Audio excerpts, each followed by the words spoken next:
전문가가 이런 말을 했습니다. 인생을 사는 것 자체가 힘든 일이다 라고 하는 말을 했습니다. 세상에 보면은 사람들은 다양하게 인생을 사는데 참 인생을 힘들게 사는 분들도 많이 있고, 이런 분들에 대해서 가끔 TV에 나와서 그분들의 삶에 대해서 소개하는 것을 보면서 이렇게 힘들게 사는 사람도 있구나 라고 생각하게 되고, 국내뿐만 아니고 해외도 이런 사람들이 있음을 우리가 보게 됩니다. 저는 성경에서 힘들게 인생을 살아가는 한 사람을 소개하려고 합니다. 엉덩이를 39대씩 매를 5번 맞았습니다. 대 쪽으로 볼기를 치는 매를 3번 맞고, 타고 가던 배가 3번이나 사고를 당해서 죽을 고비를 넘겼습니다. 강에서 길에서 죽을 뻔한 고비를 수없이 많이 넘겼습니다. 부지런히 일했지만 잠자리 하나 제대로 해결하지 못해서 노상에서 노숙자같이 매일 잠을 잡니다. 먹을 것도 제대로 먹지 못하고 입을 옷도 제대로 없습니다.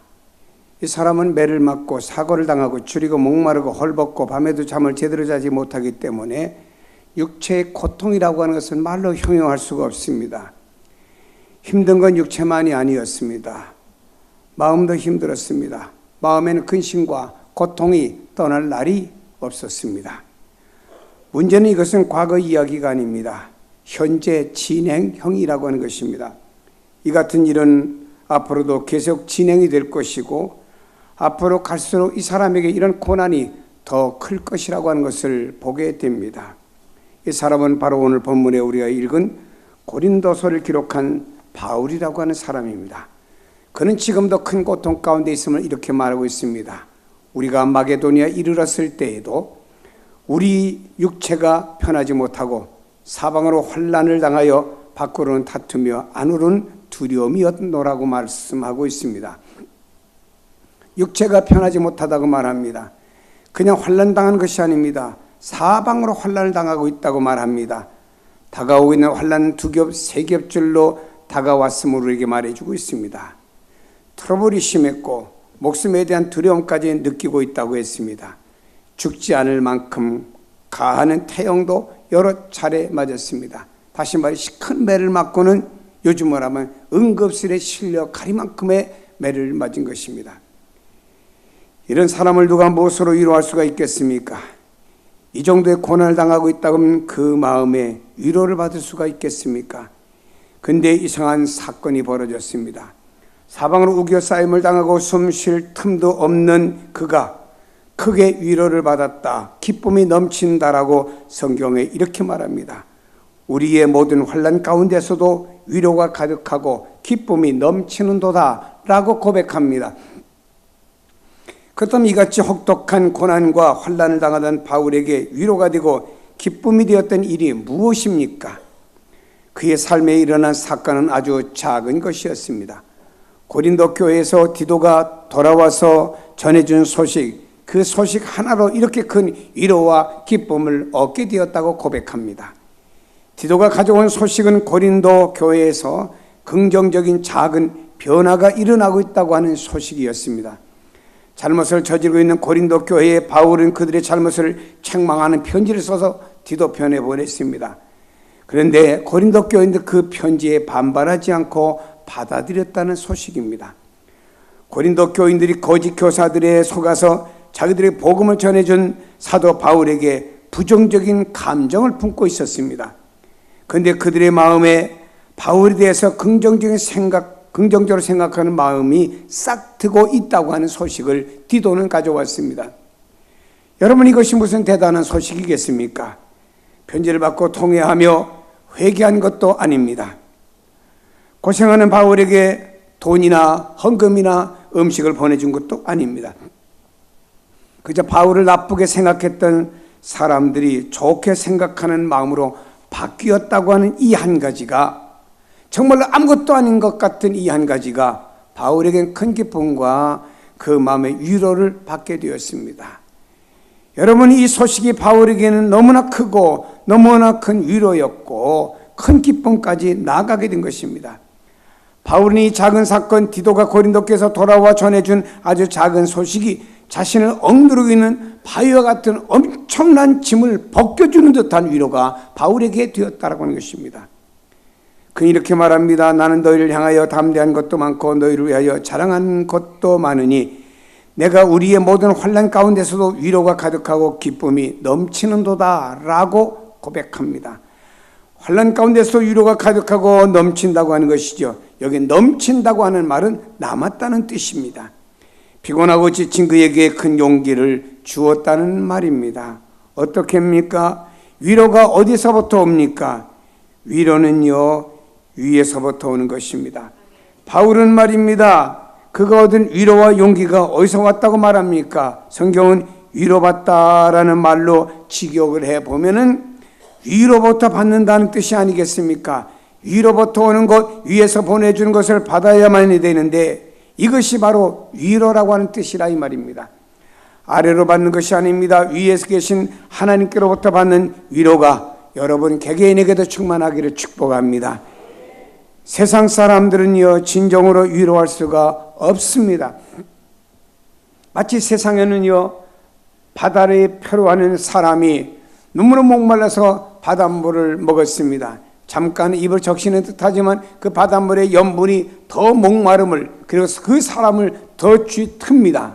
더 힘들어지죠. 그래서 표류하는 사람들이 아무리 목말라도 바다의 물을 먹지 말라고 하지 않습니까?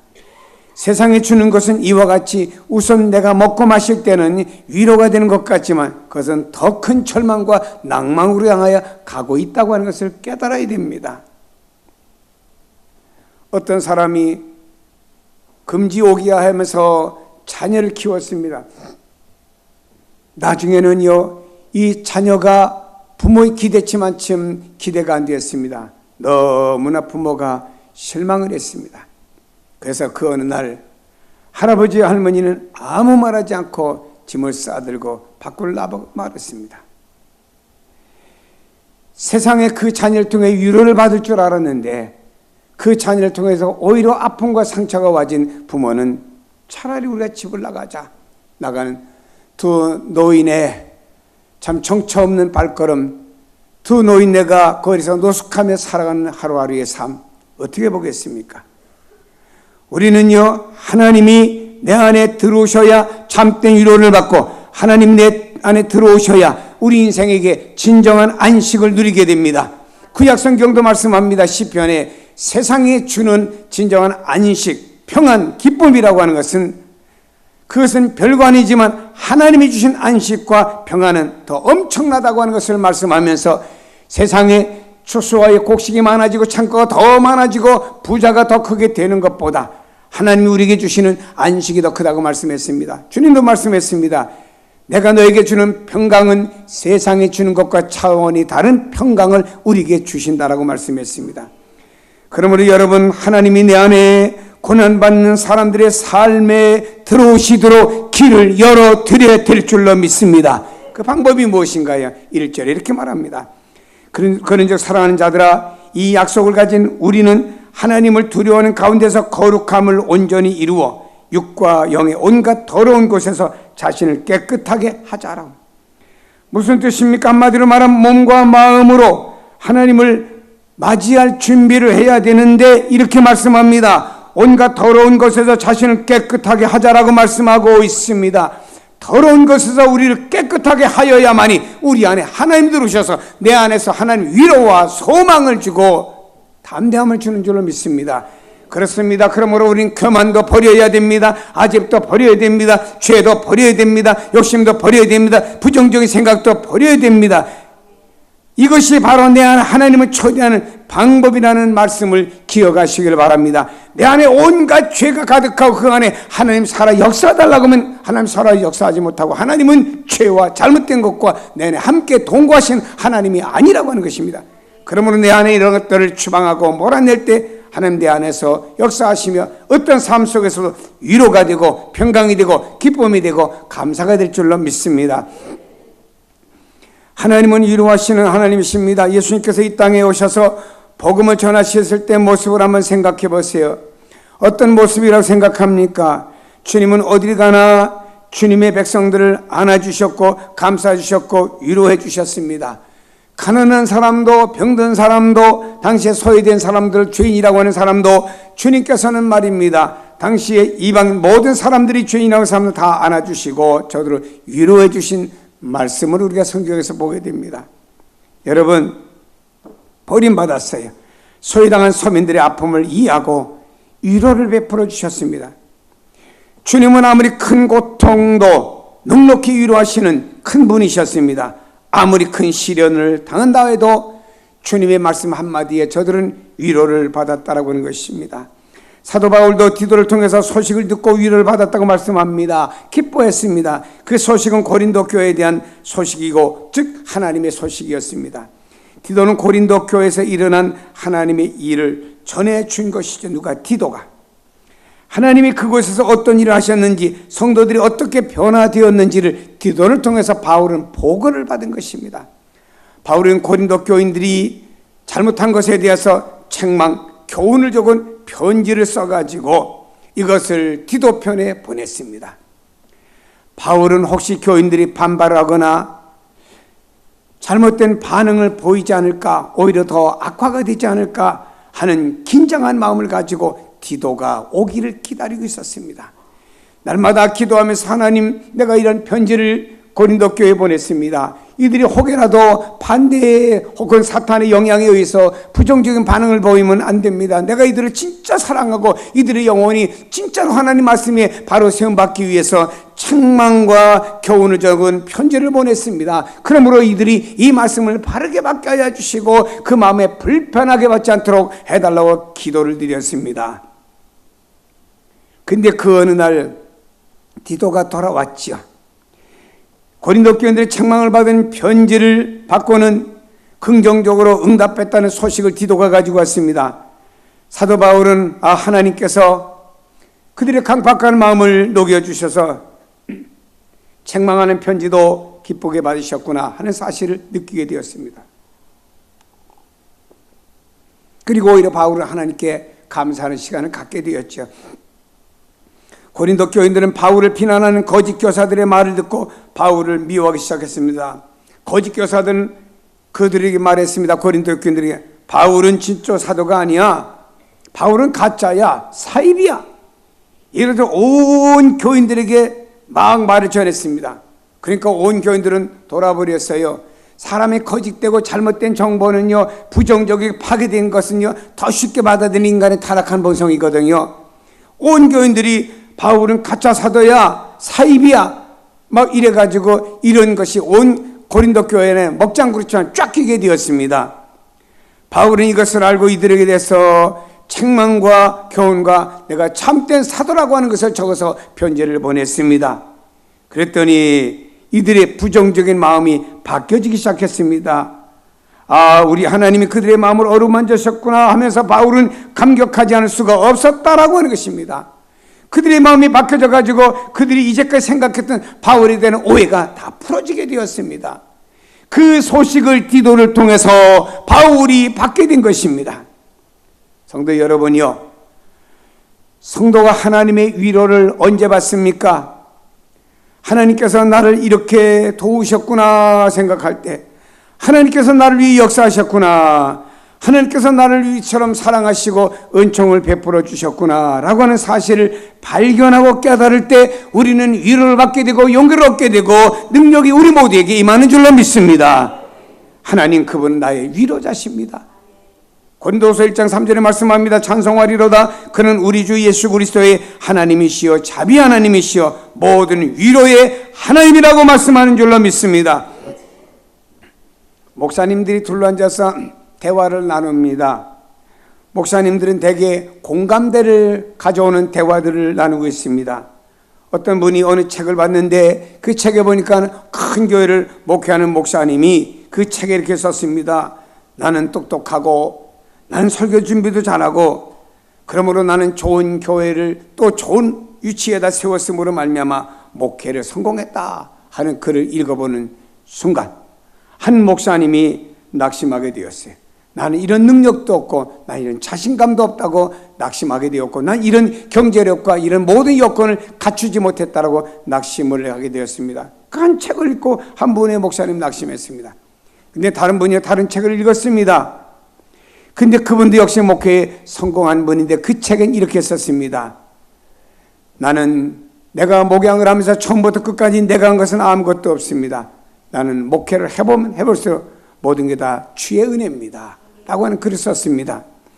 이 글을 읽어본 개척교회하는 목사님이 위로를 받게 되었습니다. 그래, 나 같은 사람에게도 주님의 은혜가 임하시면 목회를 잘할 수가 있겠구나라고 위로를 받게 되었습니다.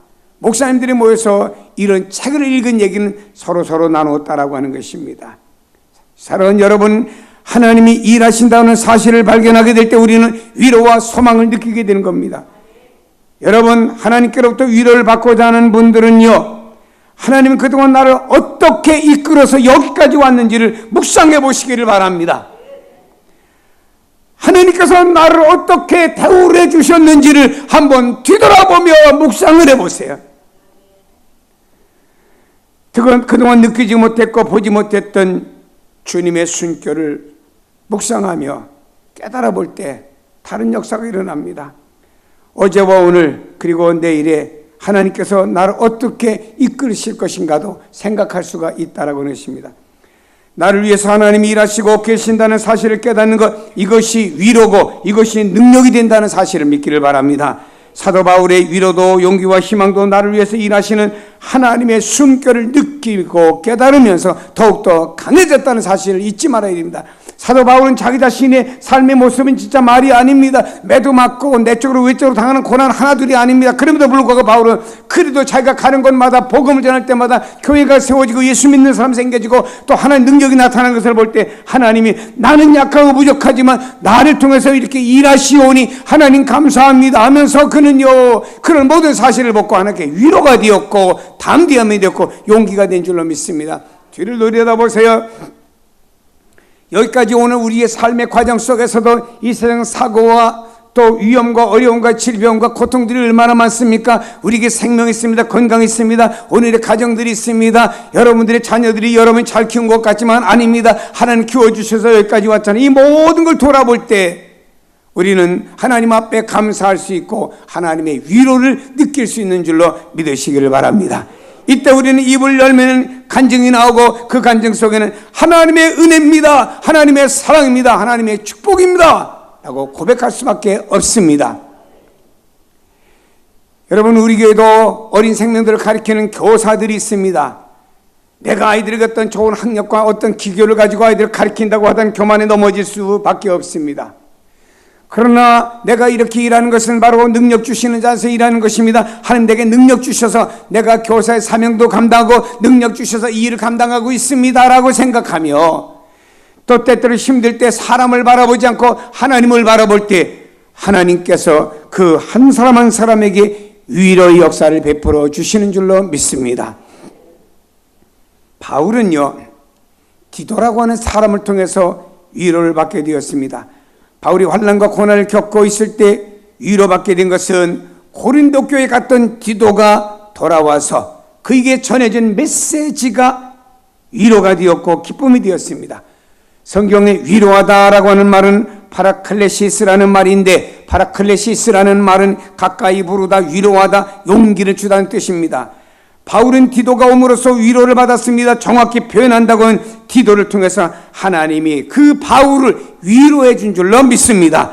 바울이 가장 힘들고 외롭고 두렵고 지쳐 있을 때 오랫동안 기다리던 디도가 타임을 딱 맞춰온 겁니다.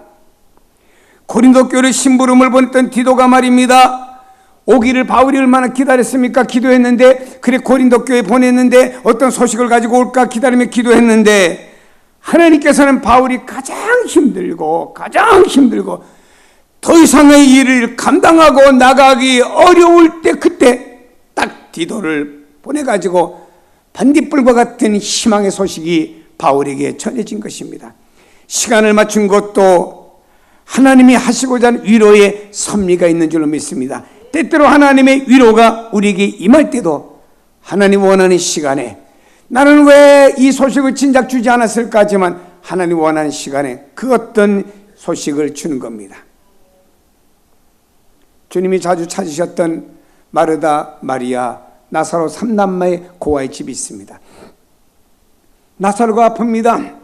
사람을 보냈습니다. 예수님께. 예수님 빨리 오세요. 우리 동생 나사로가 아픕니다. 죽게 되었습니다. 아무리 봐도 희망이 없는 것 같습니다. 주님이 오시면 고침을 받을 수 있습니다. 보냈는데 그들이 원하는 시간에 오지 않았습니다. 나사로가 죽은 다음에 주님 오셨어요. 주님께서 오신다는 소식을 알고 마리아는 집에서 울고 있고 마르다가 예수님을 마중 나왔습니다. 주님, 일찍 오셨으면 우리 동생이 죽지 않았을 텐데, 주님 많은 병자를 고치는 능력이 우리 동생에 나타나면 고침을 받았을 텐데 왜 이제 오셨습니까? 주님은 그들에게 말씀했습니다. 생명에 대한 말씀을 하셨습니다. 주님 물러납니다. 장차 우리가 죽어 영생으로 천당 가는 거 압니다 라고 말했으나 주님은 바로 그 타임을 맞추신 이유는 무덤 속에 들어간 지 나흘이나 된 그 나사로를 통해서 다시 부활의 역사를 일으켜서 많은 사람들에게 하나님의 영광을 드러내기 위해서 그 시간은 주님이 원하는 시간에 맞춰오신 겁니다. 하나님께서 때때로 우리에게 어떤 위로와 소망과 섭리하실 때도 내 시간이 아닌 하나님의 시간에 맞춰서 일하신다는 사실을 믿기를 바랍니다. 오늘 우리에게도 하나님께서는 우리를 위로하기 위해서 사람들을 보내주십니다. 많은 사람들이 웅성웅성 모여 있습니다. 예수님도 그 자리에 있습니다.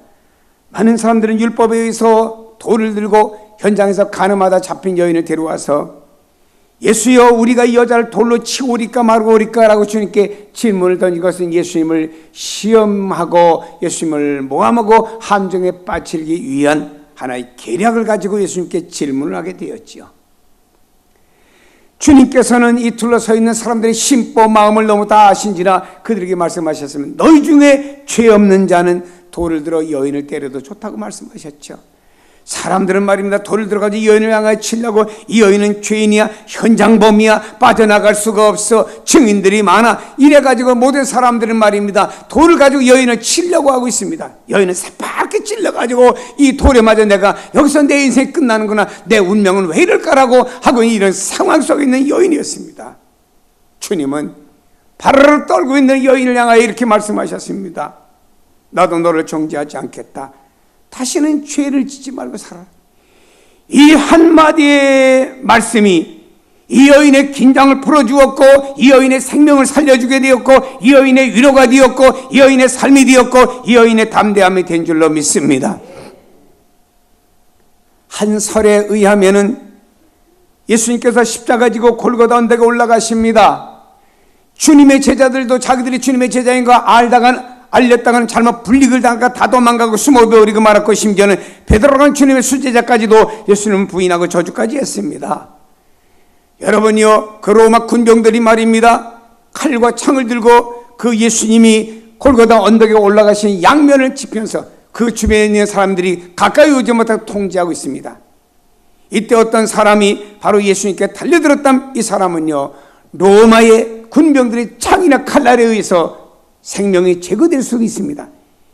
이런 상황 속에서 한 여인이 물을 담고 수건을 들고 예수님이 마지막 가는 길을 자기가 물 한 모금이라도 먹여드리고 수건으로 그 이마에 피와 땀을 닦아드리겠다고 그 로마 군병들 사이를 삐짓고 들어옵니다. 로마 군병들은 보잘것없는 이 여인을 로마 군인들의 발로 짓밟고 창으로 찔러도 이 여인은 아무 할 일 없어요. 왜? 공무집행 방해이기 때문입니다. 그러나 이 여인은 말입니다. 자기가 주님으로부터 이 위로를 받고 생명이 살아난 이 모든 사실이 너무 감격해서 견딜 수가 없어서 이 여인은 말입니다. 그 삐죽고 들어가서 내가 예수님을 위해서 생명을 버리는 한이 있더라도 내가 예수님께 마지막 한번 이런 물도 대접하고 그 땀도 피도 닦아주고 싶은 마음을 가지고 가까이 접근하게 되었습니다. 사랑하는 여러분이요 한 예수님의 위로의 말씀은 한 여인을 살려내게 만들었습니다. 하나님께 때때로 어떤 사람을 통해서 우리에게 위로의 음성을 들려줄 때가 있습니다. 성도 여러분이요 우리가 살면 얼마나 산다고 왜 주변 사람들에게 비난하고 비판하고 허무는 역할을 왜 합니까? 우리는요, 위로해 주세요. 어떤 사람이든 그를 위로해 주세요. 내가 위로자가 되세요. 바울은 말입니다, 너무 지금 힘든 마음 가운데 있고 삶이 그냥 사방으로 우겨싸임을 당한 상태에서 디도를 통해서 주어지는, 바울이여 내가 고린도 교회에 가봤더니 그 사람들이 변했습니다. 전에는 가짜 사도라고 사입이라고 했던 사람들이 아니야 하면서 생각이 돌아섰습니다. 이 말 한마디가 바울에게는 위로였고 큰 기쁨이 되었다라고 하는 것입니다. 한 사람을 통해 주어지는 위로입니다. 개혁자 루터라고 하는 사람은 종교 개혁을 위해서 그가 애를 쓰고 있습니다. 로마 교황청에서는 말합니다. 루터를 죽이는 사람은 살인죄에 해당하지 않는다 라고 말할 만큼 루터가 발견되면 죽이라 이 말입니다. 루터는 사람에 피해서 말입니다, 머리에 뭘 뒤집어 씌고 말입니다, 이것저것 피난을 다니 이런 사람이 될 수밖에 없었고, 이 루터는 말입니다, 이런 사방으로부터 당시에 로만 캐토릭이 핍박을 하니까 사방이 핍박자들 뿐입니다. 그 당시에 종교 지도자들을 핍박하고 모든 백성들을 다 루터를 핍박하는 사람들 뿐이었습니다. 이런 상태에 하나님의 선을 위해서, 하나님을 위해서 일하다가 루터도 실망하게 되었습니다. 여러분 기억해야 됩니다. 선을 행하다 낙심하지 말고, 하나님의 일을 하다가는 낙심하지 말고, 주님이 기뻐하는 일을 하다는 절대로 낙심해서는 안 됩니다. 루터는 하나님 기뻐하는 일을 하다가 낙심했죠. 아내가 어느 날 루터 앞에 나타났습니다. 상복을 입고 나타났습니다. 실망에 앉았던 루터, 힘을 잃고 앉았던 루터, 낙심에 앉았던 루터가 아내의 상복을 보는 순간에 깜짝 놀랐습니다. 누가 돌아가셨냐고.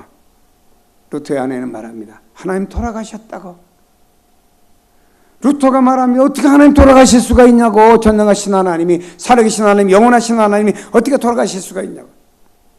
아내가 말합니다. 하나님이 돌아가셨으니까 당신 실망해서 이러고 있지, 하나님 살아계심 당신이 왜 실망해서 앉아있겠냐고. 그 말 한마디가 루터에게 힘이 되었고 용기가 되었고, 다시 95개 조항을 로만 캐토릭 교회에다가 붙이고 개혁의 깃발을 들게 되었습니다. 한마디의 말이 그 사명자라는 사명을 감당하는 사람이 되도록 만들어 주었다라고 하는 것입니다.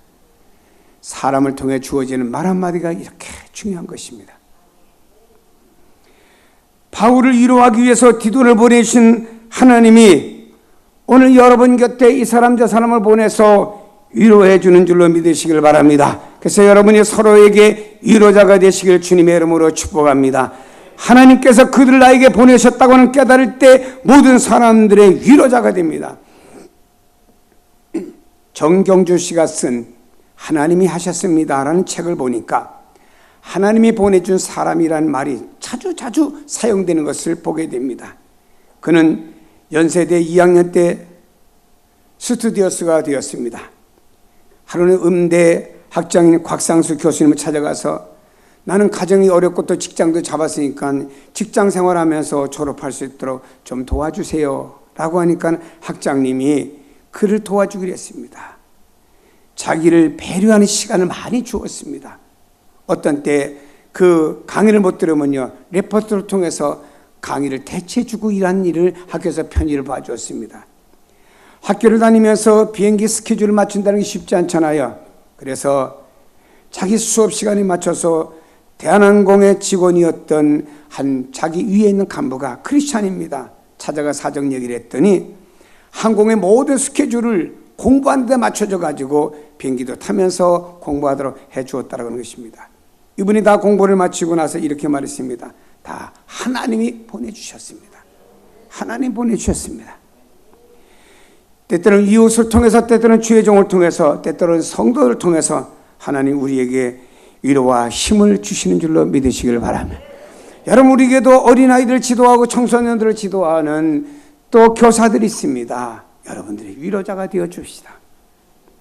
그리고 말입니다, 교육자들이 여러분을 위해서 수고하고 애쓰고 파트를 혹은 신방하고 등등 일하지 않습니까?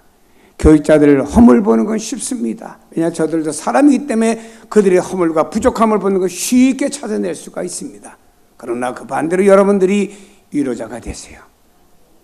그때 그들이 힘을 얻고 그들은 죽을뚱살뚱 모르고 더 주님을 위해서 그 위로와 힘이, 마치 루터가 위로와 힘을 받고 다시 하나님을 위해서 뛰어나간 것처럼 그들이 더 주님을 위해서 뛸 수 있는 사람이 되지 않겠습니까? 위로와 소망이 우리에게 이렇게 중요한 것입니다. 그런데요, 위로는 아주 작은 것에서부터 시작이 되었습니다.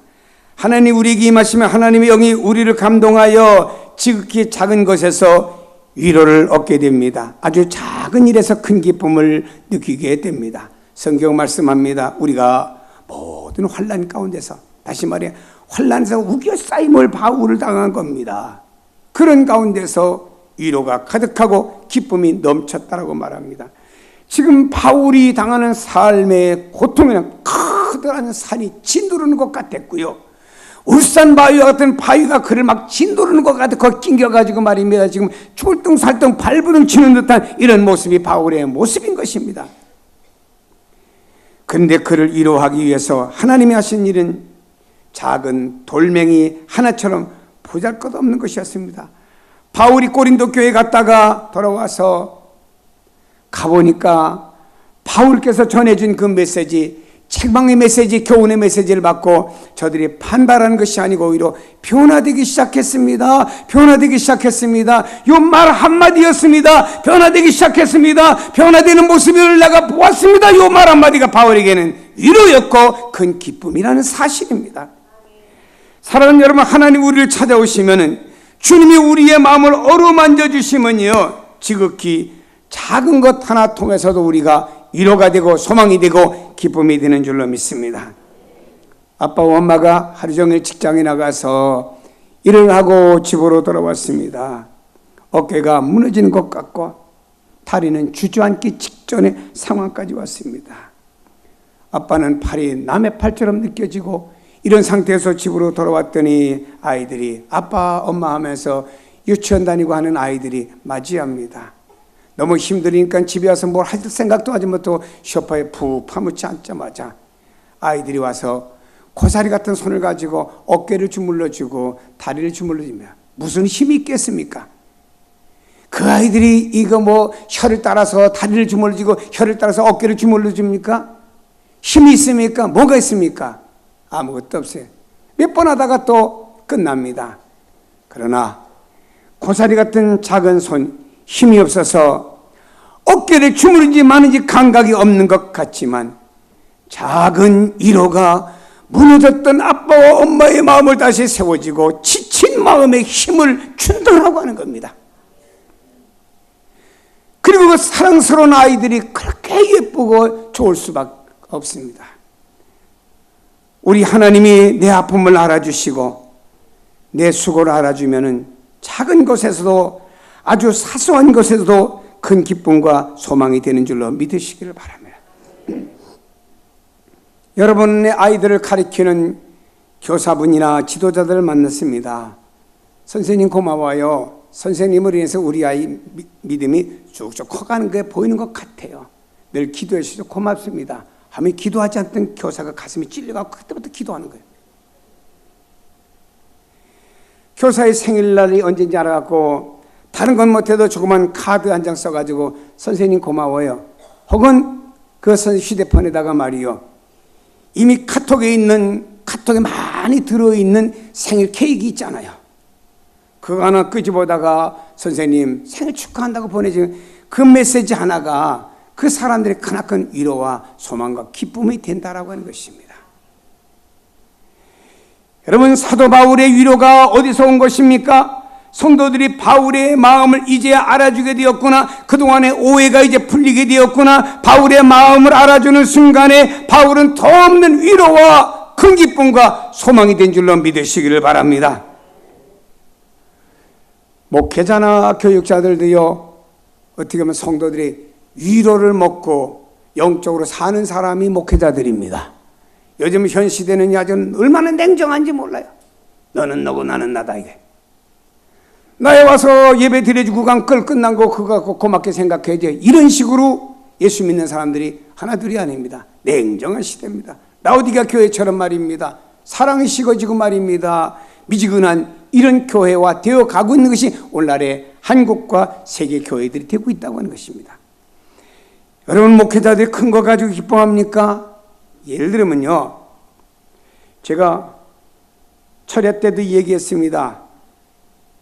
목포에 가서 수요일날 집회를 했습니다. 딱 끝나고 제가 나와서 복도를 나가는데 7살 먹은 아이가 톡 튀어오더니 손을 딱 모더니 목사님 은혜 받았습니다. 참 기가 막히게. 나도 웃었지요. 아니, 말씀 전하고 내려온 저에게 기쁨을 준 아이는 그 아이입니다. 담임 목사님도 아니에요.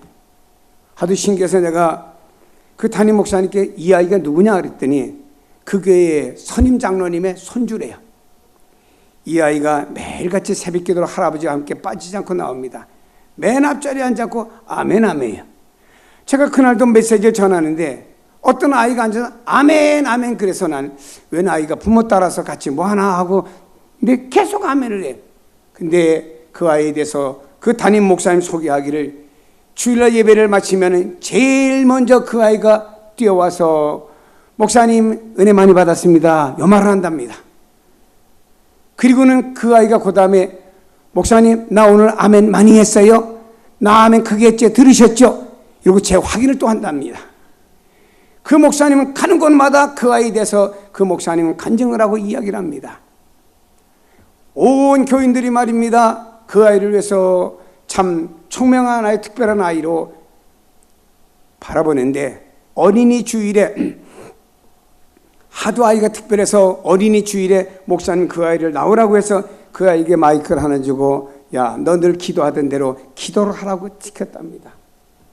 그때는 그 아이가 마이크를 잡고 기도하는데, 하나님 아버지, 우리 담임 목사님 영혼의 건강 주시고 육신의 건강을 주시고, 금년에 우리 교단의 부총회장 나오는데 꼭 당선이 되게 알려주시고, 교단을 개혁하고 이 교회가 바로 가는 데 쓰임받, 이러면 줄줄이 기도를 한다며. 그래서 온 교인들이 아주 복수를 터지고 기도하는 중에 박수를 쳐줬답니다. 가정 예배를 드리다가요, 장로님이나 누가 기도하다가 들어가다가 담임 목사님을 해서 기도가 빠지면요, 기도 딱 끝나면 그 손주가 할아버지 기도 잘못했어. 왜? 오늘 담임 목사는 기도 안 했잖아. 다시 해. 이제까지 기도는 무효야. 그 아이가 그리고 가정의 제사장 역할을 한답니다. 참 대단한 신동이겠지요. 이 작은 아이의 그 음성 하나가 목사님 기쁨이 되고, 그 목사님이 그 어느 날 그 아이가 앞에 앉아 아멘 아멘을 안 해주는 날은 그 아이가 왜 안 왔는가 하고 그냥 찾아지고 어디 있는가 보아진답니다. 그 작은 아이 하나의 그 아멘 소리 하나가 그 목사님이 위로가 되고 메시지를 전하면서 힘이 되는 거예요. 우리 성도들 처음부터 끝까지 이러고 앉아있는 사람보다 훨씬 그 아이가 난 겁니다. 여러분이 하나님의 말씀이 전해질 때 교인들이 아멘 하며 은혜 받는 모습이 목사가 볼 때는 귀한 줄로 믿으시기 바랍니다. 그래도 아멘 안 하시는 분은 고집이 어디까지 가는지 모르겠습니다만, 우리에게 돌아가신 권사님, 젊어 돌아가셔 참 그분의 죽음을 아파했는데 전명순 권사라고 하는 분이 계십니다. 어느 날 새벽 기도 마치고 제가 제 사무실에 들어가면요, 4층에 제 사무실 문고리에 요만한 까만 비닐봉지가 하나 걸려 있습니다. 거기에 보면은 거짓말 아닙니다. 제 머리통만한 배 하나에다가, 머리통 반쪽 되는 사과 하나에다가 거기 반쪽 될 만한 감 하나가 딱 걸려 있어요. 여러분, 이번에 이 과일 딱 3개입니다. 2개씩 사온 것도 아닙니다. 이게 얼마나 금액으로 따지면 큰 금액이겠습니까? 그러나 제가 생각하기에는 이 권사님이 담임 목사를 주겠다고 재래시장 다니면서 어느 게 제일 큰 배인가에서 제 머리통만한 배를 하나 사고 반쪽만한 사과를 하나 사고 감을 사가지고 그 따뜻한 마음과 정이 제 가슴을 따뜻하게 만드는 거지, 금액을 따지게 거창해서 제게 위로가 되는 것이 아닙니다. 작은 것들이 사람에게 감동을 주고 따뜻함을 준다라고 하는 거예요. 어느 날 한 분의 권사님이 자기네 주택 옥상에다가 이렇게 박스를 넣고 상추를 심었대요. 그러면서 그걸 뜯어다가 어느 날 또 제 방에다 걸어놓고 편지가 쪽지가 걸렸어요. 목사님, 무공해입니다. 드시고 건강하세요. 그 상추 몇 개가 그 속에 담겨져 있지만 제 마음에는 그게 엄청난 위로가 되더라 이 말이에요. 거창한 것까지 위로가 되는 거예요. 넌 너고 나는 나다. 이것은요 목사들에게 크나큰 고통이 되고 짐이 될 수가 있고, 저분이 과연 내 입술을 통해서 말씀을 먹고 잘하는 사람인가 하고 의심이 가리 만큼 답답할 때도 있습니다. 그러나 그런 작은 것 하나는 우리 모두에게 힘이 되고 소망이 되고 위로가 된다는 사실을 믿기를 바랍니다. 우리 교회 장로님들은 옥상에다가 상추를 안 싣기 때문에 그 말은 제가 안 합니다. 사랑하는 여러분요, 오늘 우리가 힘들고 어려운 마음을 때때로 누군가 옆에 와서 위로해 줍니다. 장로님, 우리가 있으니 힘을 내세요. 권사님, 우리가 있으니 힘을 내세요. 목사님, 우리가 있으니 힘을 내세요. 이 말 한마디가 서로 힘이 되고 위로가 되는 겁니다. 할렐루야, 할렐루야. 우리 교인들이 살아가는 삶이 힘들고 어렵니다. 전때 때때로 교인들이 사랑도 베풀어 주지요. 좀 죄송합니다만 저는 교회 안에서 받는 어떤 물질적인 사랑보다 밖에서 받는 사랑이 더 클 때도 많아요. 어떤 밖에 다른 교회 권사님이 목사님이 총회 가면은 어려운 목사님 섬겨주시라고 나한테 3천만 원 가져온 권사님도 있고요. 밖에서 제가 사랑을 받아갖고 그건 나를 위해 착복하는 거는 다 내가 전달을 해준 역할을 합니다. 그러나 우리 교인들이 작은 것, 작은 돌멩이 하나 같은 것일지라도 무엇인가 가지고 서로 위로를 주고 또 말씀할 때 그 말 한마디까지도 저에게는 위로가 될 수가 있는 것입니다. 이것이 말씀을 전하는 자와 또 받는 자들이 서로 오가는 하나의 커뮤니케이션의 내용이 아니겠습니까? 다윗은 말입니다. 물맷돌 하나를 가지고 거대한 골리앗을 무너뜨렸습니다. 여러분, 우리는 작은 돌멩이 하나를 가지고 하나님 우리를 이루하실 수가 있습니다. 사방으로부터 터져버린 우리 인생을 울타리처럼 쳐 있습니다. 그걸 보호받을 수가 있고, 때로는 우리 인생이 말입니다, 제방이 터져갖고 무너지고 통곡할 수 없는 상황 속에서 이 작은 또약돌 하나 가지고 말입니다, 터진 말입니다, 제방을 막을 수도 있다라고 하는 거예요. 사랑하는 여러분, 우리 삶 속에는 하나님과 우리와의 바른 관계를 가지고 사시길 바랍니다. 바른 신앙의 관계를 가지고 사시길 바랍니다. 오늘날 현대인들은 말입니다, 자기들의 중심과 자기들의 생각대로 신앙생활을 합니다. 아닙니다. 우리는 하나님과의 바른 관계, 바른 신앙의 관계를 가지고 살아가야 됩니다. 하나님이 우리와 함께 해주시고 하나님이 사람을 통해 위로해 주든지 작은 것을 가지고 우리를 위로해 주면 그것이 우리에게 위로가 되고 더 큰 일을 향해서 계속 갈 수 있게 되는 것입니다.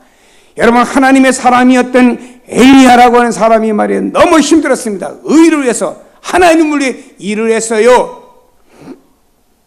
기도했더니 하늘에 불이 떨어졌습니다.